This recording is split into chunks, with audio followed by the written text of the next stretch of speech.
The approach I use for comping is, I think that oftentimes the pianist should be providing some rhythmic interjections and that allows it to swing. That's my role at that point.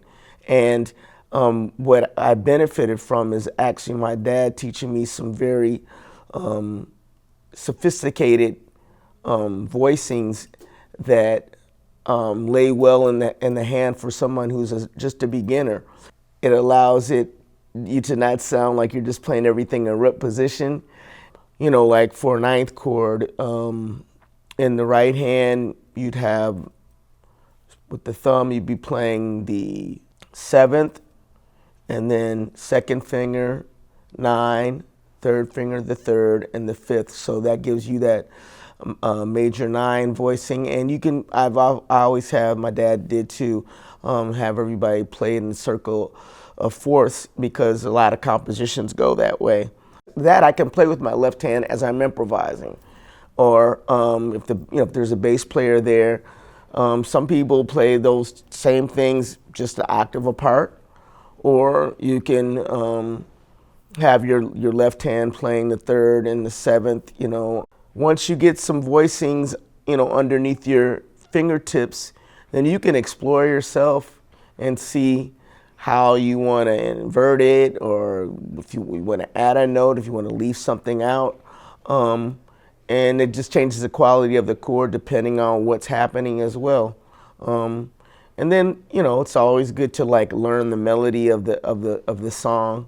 It allows you to have a better interpretation of the overall what you're going to be trying to approach as you improvise, I think. I like to just like going back to the spontaneity of it all. The lead sheet just has chords, so you're providing your idea of what that chord voicing should be like.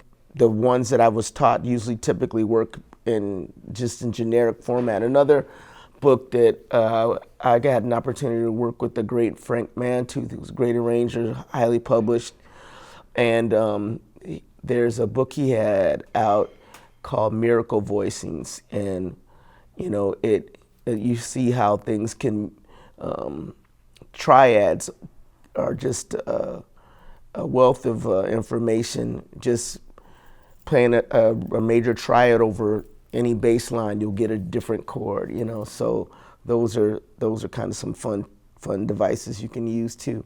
I try to simplify the approach because sometimes it can be daunting, all this theory and the altered dominance and sharp this, sharp the flat this, and you know. So once we get a better understanding of what those things through playing scales, major scales is important, I think, really important, and even some of the minor scales too, natural minor maybe. But the harmonic minor has you know, they all have their own, like I'm sure, like these modes things, I'm sure that works. I just never felt, and it didn't interest me, and I wasn't taught it. So after hearing Barry Harris say it, I'm good. I'm Bethany Pickens. If you like what you heard, please like and subscribe.